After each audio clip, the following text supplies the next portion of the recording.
떡국을 한번 끓여 보겠습니다. 저희 가족들은 떡국을 엄청 좋아해요. 그래서 여름에도 한여름에도 떡을 사다가 떡국을 끓여 먹곤 합니다. 떡국을 끓이는데 소고기를 저희는 사서 이렇게 잘라서 냉동실에 넣어놨다가 사용할 때 꺼내서 사용합니다. 근데 이제 소고기를 이렇게 냉동실에서 꺼내면은 녹으면은 이렇게 핏물이 흐르거든요. 그래서 흐르는 물에다가 핏물을 한번 이렇게 받쳐서 씻어서 이렇게 합니다. 그리고 이제 밑간을 한번 해보겠습니다. 너무 짜게 하면 그러니까 양조간장 한 스푼 정도 이렇게 넣으시고, 그 다음에 참기름을 한 방울 좀 넣어주시고, 그 다음에 후추 조금 이렇게 쳐주시고, 마늘 이렇게 조금 넣어주시고, 이렇게 양념을 간을 배게 양념을 하겠습니다. 밑간이 들도록 이렇게 하시고, 이게 밑간이 들 동안에 야채를 손질해 보겠습니다.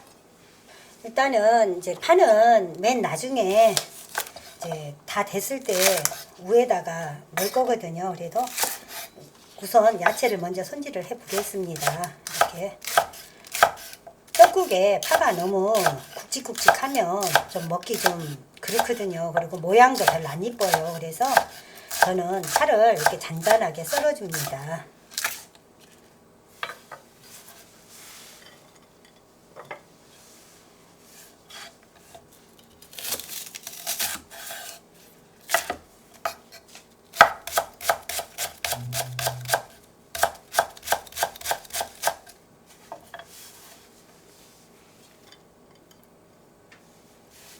파는 한 뿌리 정도, 저는 항상 말씀을 드리지만은 모든 요리에 양파하고 마늘하고 파를 넉넉히 사용을 합니다.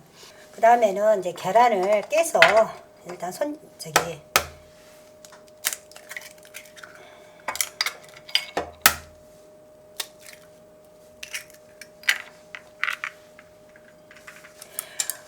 제가 부모님 모시고 살 때는 손님들이 많이 오셨어요. 그래서 계란을 노른자는 노른자대로 지단을 하고 흰자는 흰자대로 계란을 지단을 해서 손님들 오실 때 이렇게 모양으로 이렇게 했거든요. 근데 젊은 날에 그 시어머님이 그렇게 막 하니까 그것도 되게 스트레스 받았어요. 근데 이제 어머니 돌아가시고부터는 그런 절차를 빼버리고 쉽고 편하게 사는 게 너무 좋더라고요. 그래서 저는 그냥 계란을 이렇게 그냥 섞어갖고 한 방향으로 돌려서 떡국 끓일 때 팍 넣으니까 너무 좋아요.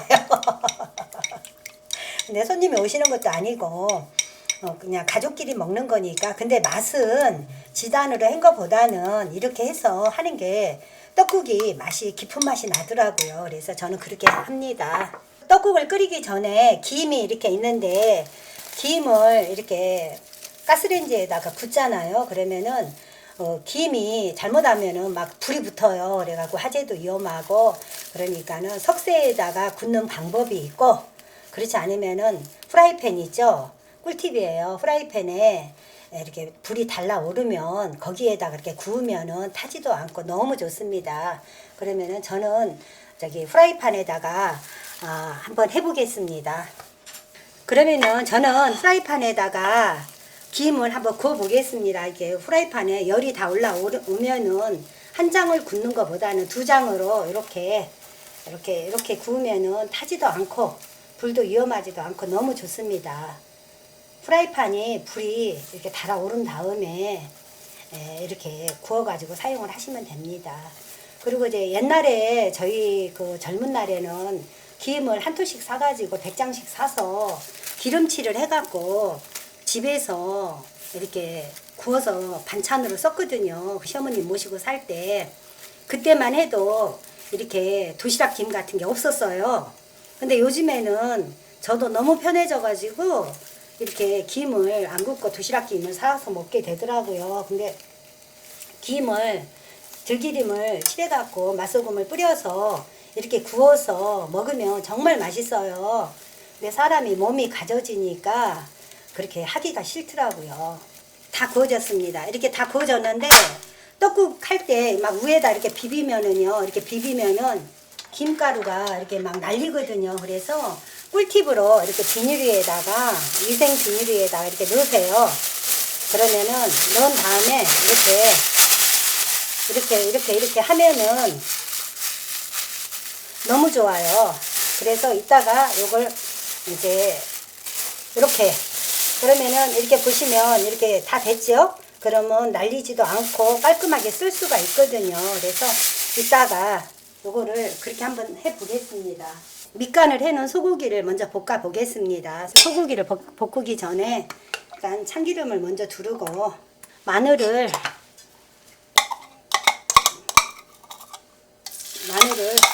아까 마늘을 넣기 때문에 여기 있는 마늘로도 마늘 한 스푼 정도 넣고 볶아 보겠습니다.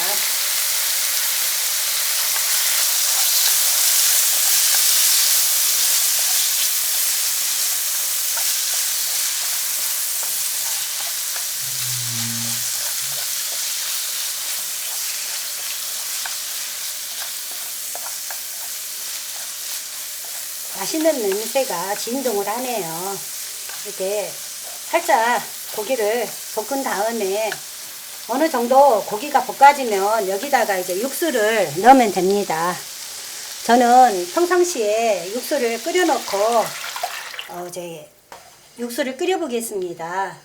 그리고 이제 그 다음에는 이제 떡을 저기 할 건데 떡을 이렇게 보면은 이제 방앗간에서 떡을 사오거든요. 근데 떡을 사오면 그 떡이 저기 슈퍼에서 시판용 떡이나 아니면 방앗간에서 사온 떡이나 항상 반드시 한번 씻어 주세요. 물로 흐르는 물에 한번 씻어서 소쿠리에 받쳐서 사용을 하면 좋습니다. 그러면은 저기 텁텁하지 않고 깔끔합니다. 맛이.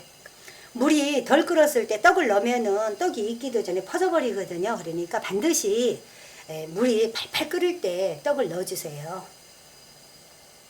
이제 국물이 끓기 시작했어요. 이제 소고기에서 불순물이 이렇게 나오거든요. 그럼 이거는 그냥 건져주세요. 이렇게. 야채 육수를 없으신 분은 여기 떡국을 하실 때 물을 끓이실 때 다시팩 있죠. 그거를 이렇게 넣어 갖고 하세요. 그러면은 저기 하나만 넣으면은 좀 진하지 않으니까 2개 정도 넣어 가지고 나중에 이제 건져버리고 그렇게 하시면 됩니다. 저는 지난번에 육수 끓여 놓은 게 있어서 육수를 했습니다. 떡을 넣어 보겠습니다. 떡을 넣으시고 지금 간이 하나도 안 됐거든요. 그래서 간이 안 돼서 여기다가 항상 누누이 얘기하지만 처음부터 간을 세게 하면은 나중에 수습이 안 되니까 좀 적게 간을 해서 나중에 간을 보시면서 간을 하시는 게 좋아요. 저는 그 조선간장도 있는데 조선간장보다는 까나리 액젓으로 합니다. 그래서 일단은 절반만 이렇게 소주잔 절반만 부어보고 나중에 또 간을 더 보겠습니다. 그리고 이렇게 보면은 집에 가정마다 버섯가루도 있고 표고버섯가루도 있고 그러거든요. 근데 저는 새우가루를 한 스푼 넣어주겠습니다. 그리고 여기다가 다시다를 한 반 스푼 정도 일단 넣어주겠습니다. 그리고 마지막에 간을 더 보겠습니다. 일단 간을 한번 보겠습니다. 간이 딱 맞네요.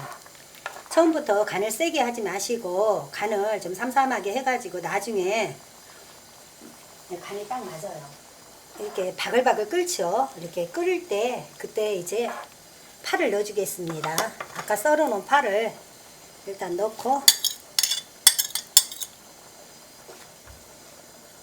그 다음에 계란을 넣겠습니다.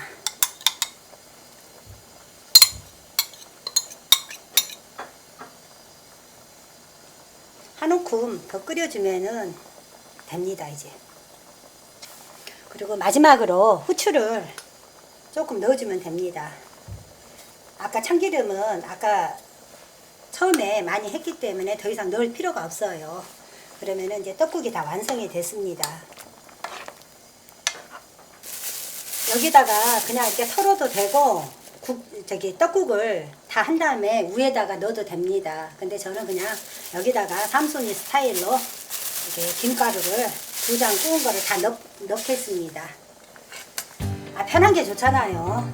모양도 좋지만 가정주부들이 편하게 사는 게 제일 좋더라고요. 그래서 저는 그냥 이렇게 하겠습니다. 떡국이 다 완성이 됐습니다. 이제